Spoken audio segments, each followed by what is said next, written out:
So guys, what is poppin'? The Ranked Battle Series 7 rules have been announced. It's going to be starting November 1st. That's nothing crazy for any of us here. It does get a little bit dicey, so let's start reading here. A new Ranked Battle Series is kicking off November 1st for Pokemon Sword and Shield, and they need to know which Pokemon can be included on their teams. Great, of course we do. And then it says, the Series 7 regulations will also be in effect for the Pokemon Players Cup 2 region qualifiers and the Pokemon Video Game Championship event. So that means, guys, the next phase of the Players Cup, guys, is going to be using the new format, which is going to be the weekend of November 7th, and I believe the weekend of November 14th, maybe the 21st. But anyway, those are going to be the next two phases of the tournament where the top 256 from each rating zone made it into that. But guys, the crazy thing about that is DLC is coming out October 22nd. Rules change November 1st, and then the tournament starts November 7th.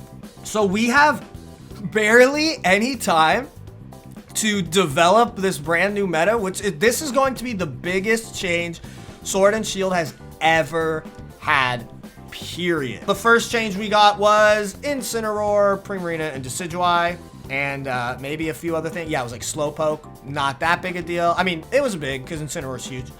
And then the next one after that was Hidden Ability Rillaboom and Cinderace came in for like 2 weeks, which was crazy, right before the Isle of Armor came out, and then that was a really big change. But while Isle of Armor did change things a lot, Crown Tundra is going to change things even more, and let's get right into that. For Series 7, Pokemon that were banned in Series 6 will return.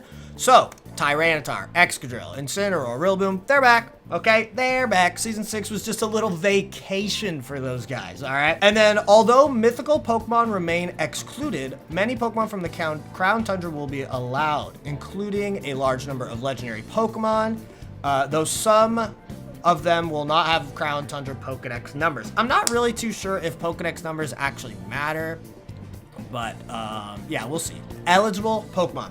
Pokemon need to either have the Galar symbol, showing that they were caught, received, or hatched in the Galar region, or the Battle Ready symbol. That's when you can transfer things, you know, like Terrakion or Alola Marowak. It gets rid of all their moves, and then they get the seal of approval, and they're allowed to be used, right? All Pokemon from the Galar Pokedex, Isle of Armor, and Crown Tundra Pokedex, as well as certain Pokemon are permitted, except mythical Pokemon.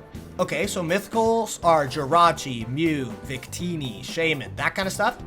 And then it says, and certain legendary Pokemon. So guys, while this isn't 100% confirmed to my knowledge, I think this is an extremely safe assumption to make. I've been playing VGC for 8 years. This is how it always is they have a format where it's just the Pokemon Pokedex. They have one where it's the National Dex without restricted legendaries, so we won't be able to use Groudon, Kyogre, Dialga, Reshiram, stuff like that. But we will be able to use things like Thundurus and Landorus and Tornadus, Terrakion and Virizion, like we already have been using, Moltres, Articuno, all that kind of stuff. The Tapus are coming back, Tapu Fini, Lele, Coco, and Bulu. So those kinds of legendary Pokemon are going to be allowed. So guys, don't get too scared of that. Don't get shocked, because I think that these Pokemon are pretty normal on the power level. Like, of course they are slightly better. Not all of them. Like Raikou and Moltres. Like, these Pokemon are not very good. They have historically not been very good. And they're not really going to be. But there are going to be some that completely dominate the meta, such as Landorus, Tapu Fini. Pretty much all the Tapus are going to be super good. Guys, they are not going to destroy the game by any means, so do not let the legendary tag cloud your judgment of how fun these new metas are going to be. Alright? But guys, this is something to actually talk about, is that the timer has been reduced down to 15 minutes. We have been playing on a 20-minute timer ever since Season 3 started. So we've been playing 3, 4, 5, and 6 with 20-minute timer. But now it's 15. I have only gone to timer on the 20-minute timer like less than a handful of times. Less than times I can count on my fingers, like just a few times. So, games might be going to time a lot more often now. I don't see a problem in that right now. You know, the less I get stalled out by Ferrothorns and stuff and Chansey and stuff, the better. Yeah, we'll just have to see if that makes a really big difference or not. But guys, here on Cerebi, I do believe Cerebi is making a educated assumption here with what Pokemon are going to be banned, but I agree that this is almost definitely what the rule set is going to be for Series 7. But so this is the list of Pokemon that are banned. So you can pretty much think of it as cover legendaries and mythicals, Mewtwo and Mew, Lugia and Ho-Oh, Celebi, the Primals and Rayquaza, Jirachi, Dialga, Palkia, Giratina. Yeah, so you guys can see them all here. Solgaleo, Lunala, Necrozma, Meltan, Marshadow. None of these guys are going to be allowed, but that means that certain Pokemon such as the Tapus that are coming back, Tornadus and Landorus, like we just talked about, they are going to be coming back, and they are pretty godlike. So let's throw it over to the list of confirmed Pokemon that are gonna be in the new DLC. Here we are on Cerebi of the new Pokemon and the returning Pokemon coming in. So I just want to talk about some of the most, you know, infamous and best Pokemon that I think are going to make a big impact on the game. So, I mean, Calyrex is not going to be allowed right at the beginning, I don't think. But then Regieleki and Regidrago. Is it Drago? I'm surprised they didn't do Draco. But, alas, they're playing Electric, playing Dragon. And then they're going to have the same base stat total of the Regis, which is 600, I believe. I just went and checked. It's actually 580. So, I assume they're going to have the same base stats as that. So, they're not going to be, like, crazy insane, but they will be pretty good. The new birds: Articuno, Psychic Flying, Zapdos, Fighting Flying, and then Moltres, Dark Flying. None of those are brand new types that we've never had before, but that's not a big deal. They all have amazing abilities, which is going to be super cool. So I think that they're all going to be pretty good. Articuno gets competitive, Zapdos gets defiant, and then chat told me, because I couldn't remember, Moltres gets berserk. So I think that Zapdos and Articuno definitely got the tall end of the stick. That's not how the saying's usually said, but I think Moltres got the short end of the stick with berserk. Berserk is a cool ability, but competitive and defiant are way more consistently strong. And then, of course, the new Galarian Slow King. You guys could check my reaction to that and the whole DLC trailer on YouTube. I talked about his move as well. Let's start talking about a little bit of the standout Pokemon that are coming. I think Nidoking and Nidoqueen have both always been pretty good just because of their amazing move pools and the combination of Sheer Force and Life Orb. Unfortunately, Sheer Force turns off when Dynamaxed. So I still think Nidoqueen and Nidoking will be okay, but that is a bit of a nerf per se. They're not going to be as good Dynamaxed as they could have been compared to other Pokemon. Electabuzz, Magmortar, Dragonite, of course, is a really big one.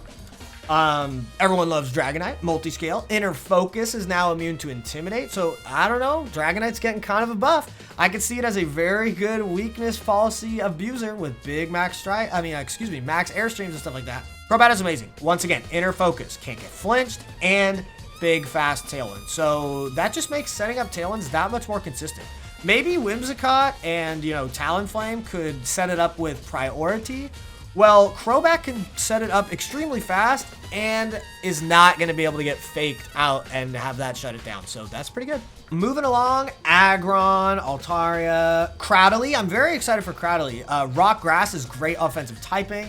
It gets Storm Drain, which is a super cool defensive ability. Really can help make teams even better. And I just think Cradly's super fucking cool. So I'm hyped for that. Walrein, we got our thick Walrus. Metagross is going to be big. Clear Body, once again, another probably pretty popular weakness policy activator. You can Bulldoze, hit your Metagross, activate its weakness policy. It won't lose speed because of its Clear Body ability. And then the Bulldoze will slow down the other two opponents. So that could definitely be a thing coming into the new meta. And then Garchomp, King Daddy Chomp. Garchomp is always a phenomenal Pokemon, but it gets outclassed by Landorus a lot of the time, and almost every meta has had Garchomp the first year, and then they add Landorus, and then Garchomp kind of falls off. But we're getting Garchomp and Landorus at the exact same time. So unfortunately, I'm a little bit bummed for Garchomp. I feel like he's going to be having a tough time just because Landorus is also coming out. So pray for my boy Garchomp. I still think he could do it, baby. And then Electivire, Magmortar, of course, Audino, Cryogonal, Tyranitar, and Aurorus. I don't think Tyrantum's going to be anything crazy, but I don't know. Aurorus Rock Ice typing is insane.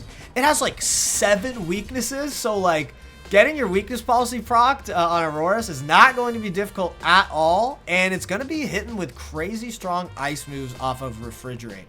So, I don't know. I don't think it's going to be crazy, but you're going to have to watch out for Aurorus. If you are an Aurorus fan, then you guys should be happy. You guys could probably clap some cheeks with Aurorus. Articuno, Zapdos, and Moltres.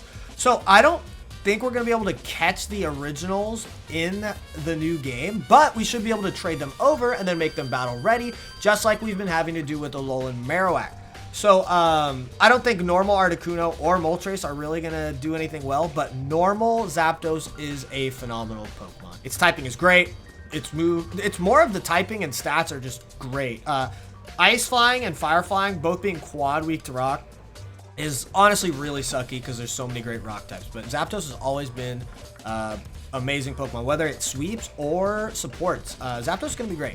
Once again, the beautiful people in chat, let me know that we think that you can catch just the normal Cantonian Articuno, Zapdos, and Moltres in the game, so that's pretty high. And then we got the 3 legendary dogs, Raikou or Raikou, however you want to say it, Entei, and Suicune. I think Suicune is going to be great. It naturally gets Tailwind because we don't have the move tutor for Tailwind anymore.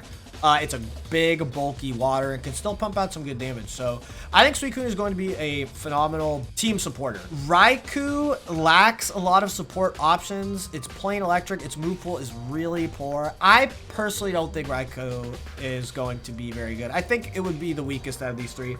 And then Entei doesn't get a ton of amazing moves either, but it gets Inner Focus as its an ability, so it's not going to get intimidated or faked out. And Sacred Fire is just a phenomenal attack. 100 base power fire move, 90 accuracy, and a 50% chance to burn the opponent. So I think coupled with Inner Focus, Entei is going to be a very annoying Pokemon to get through. And then we got the Regis, Regirock, Regice, and Registeel. I don't know. I've always really liked the Regis growing up. I spent a lot of time as a kid playing Ruby and Sapphire, so that's probably why. But I think they're super cool. So I am pretty darn excited. They all have Clear Body, making them all sound like they could be pretty good weakness policy abusers. Regirock in particular, you could bulldoze it because it's weak to ground. It'll lower the speed just like Metagross, but Regirock might be able to do that too. Regirock's also really slow. You could potentially just do some kind of Trick Room thing and then set it up with, I don't know, Brick Break or Earthquake or something like that. Regice is still really strong, of course, but it's just more frail on the physical side, which is always really scary. And then Registeel, his attacks aren't that high, so I don't really see him doing that too much. But yeah, Regirock and Regice could be very scary. Uxie, Mesprit, and Azelf. Those are 3 legendaries that are actually going to be allowed, but you guys have heard me not really talking about them that much, and kind of for good reason. I hate to say it, but they are all just pretty darn lackluster. Plain Psychic type is nothing to write home about. Psychic's not an amazing offensive type, and it's not an amazing defensive type either. I was about to say, like, at least they get Expanding Force, but they're not even going to get the Psychic Surge boost because they're all levitating. So yeah, I think Uxie, Mesprit, and Azelf just don't really do much, unfortunately. People are saying in chat, you guys all want me to meme about this shit, but Weezing and Regigigas, I don't see it being good. Like, it has no ability, and it's a plain normal type. So, like, what is it going to do? Like, I guess you're just going to want to Dynamax and Max Strike it, but then the second you kill the Weezing, this thing, your Dynamax Regigigas is trash. Like, it'll be a meme.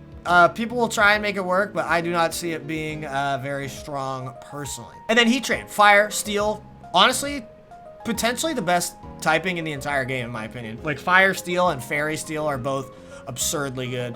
Heatran's always been amazing in competitive Pokemon, and that's not going anywhere. Heatran's gonna be fire. Cresselia, the world's premier Trick Room user. It pretty much made Dusclops obsolete. But the thing is Dusclops is a bulky Trick Roomer that can set up all of these like weakness policies with Bulldoze, Brick Break. Cresselia can't exactly do that same thing. And then Cresselia was always great with the berries that healed it up a ton, and the pinch berries got nerfed. Citrus berries aren't quite as good just with how strong Dynamax is. So I don't know. Cress is going to be great, but I don't think it's going to erase Dusclops completely, just because Dusclops has amazing moves against Dynamax like Haze, and then amazing moves to support Dynamax such as Bulldoze and Brick Break weakness policies.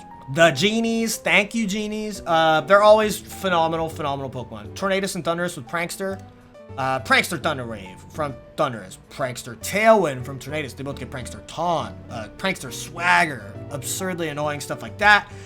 But then the hidden ability patch is coming out. Tornadus and Thundurus, they have amazing offensive stats, and now they both get Defiant. So you don't know if it's Prankster, you don't know if it's Defiant, and when you find out, it might just be too late, and they are going to destroy you. So I think they're both going to be very frustrating Pokemon to deal with. I think their Therian forms aren't quite as big of a deal. Tornadus has Regenerator, it's okay. And then Thundurus has Volt Absorb, which is okay. But Landorus, this is with Sheer Force, of course. Landorus Incarnate is very strong, but Sheer Force doesn't work with Dynamax, but it could be Sand Force on a Sand team and pump out some big damage. Landorus Therian form is one of the best Pokemon of all time. Ground Flying with Intimidate, Sky High Attack, great move pool. It is going to change the game. It's going to be on top, baby. I know that there's been a ton of Intimidate nerfs. Inner Focus, Scrappy, you name it, being immune. Lots more Defiant Mons getting added. That still doesn't stop Intimidate from being a god tier ability. And yeah, Landorus is going to be at the top. Top 5 Pokemon in the game, easily. Easily. Then we've got Xerneas, Yveltal, and Zygarde. And this is the end. We've got Koko, Lele, Bulu, and Feeny. They are all phenomenal Pokemon, but I honestly think, I hate to say it, real Bulu hours, who's up? Bulu is going to be kind of weak in the face of Rillaboom. You're going to have to really question, why would I use Tapu Bulu instead of Rillaboom? If you guys didn't know, Bulu does not get any physical fairy moves. It does not get Play Rough. Maybe it gets Spirit Break, who knows? But there's no way for us to know that. But Bulu has traditionally not gotten a fairy move. It gets Grassy Glide, sure, but once again, why would I use it over Rillaboom? Fairy doesn't add a ton of defensive help. It's not amazing defensive typing. Being immune to Dragon is probably not worth getting the quad weakness to Poison and now a Steel weakness. So I think Bulu's going to be pretty weak, but Feeny, Godlike, Misty Surge, no Sleep, no Para, no nothing. Haze Off boost, Heal Pulse my partner, Icy Wind, Set Up Screens, Soak. Feeny is one of the best support Pokemon of all time, and I love it. I got second at regionals with Tapu Fini. Me and Tapu Fini go way back. We big chillers. I love Feeny. Lele is definitely going to be the most hyper offensive of the bunch. Psychic Surge, Psychic Fairy typing. It has literally better stats than Indeedee Male in every single way, except their speed is tied. And then it gets Fairy Stab, crazy. Big Moonblast, huge expanding forces. Lele's going to be a menace. Lele is going to be a total menace. And then Koko. Koko is honestly similar to Feeny, but in a more offensive fashion. It uses its speed as support instead of just its moves. Like, Koko is insanely fast, and it gets things like Electro Web, Sky Drop. It also gets Screens, Volt Switch, that kind of stuff. And of course, its offensive stats are not too bad, and it can also have the option to try and kill some stuff. But, yeah, it sounds weird to say, but I honestly think Koko and Feeny are pretty similar. One just a little faster and more offensive.